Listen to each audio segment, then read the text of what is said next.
కడపలో రుణమాఫీ వ్యవహారం రణరంగాన్ని తలపిస్తోంది. జిల్లా నలుమూలల నుంచి రైతులు భారీగా తరలిరావడంతో కడప సభాభవనం దగ్గర ఉద్రిక్త పరిస్థితి కనిపించింది.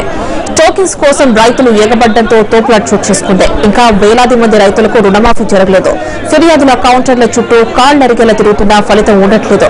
ఈ నెల 15 వరకే గడువు ఉండడంతో కడప జిల్లా నలుమూలల నుంచి రైతులు భారీగా తరలివచ్చారు.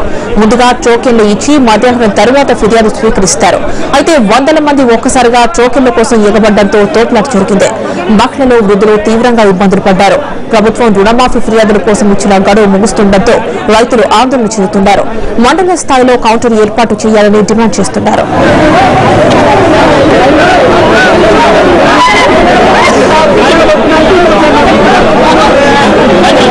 ఇక్కడ కీలో పెడితే మందలకి అతను కాళ్ళు రిపీట్ కాదా మేము ఎట్లా ముసలి ఎట్లా చెప్పమాడాలి.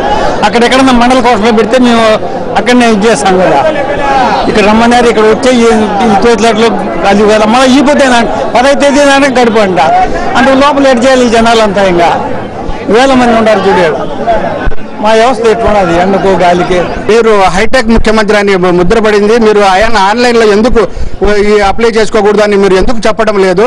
మీ ఈ విధంగా ఇవ్వడంతో మీ హైటెక్ పరిపాలన అంతా ఎక్కడికి వెళ్ళింది? మీరు ఒక్కసారి మండల హెడ్ క్వార్టర్లలో ఈ అర్జీలు తీసుకొని మళ్ళీ ఒక్కసారి క్షుణ్ణంగా పరిశీలించి అర్హులకు అందరికీ న్యాయం చేకూరేటట్టు చేయండి.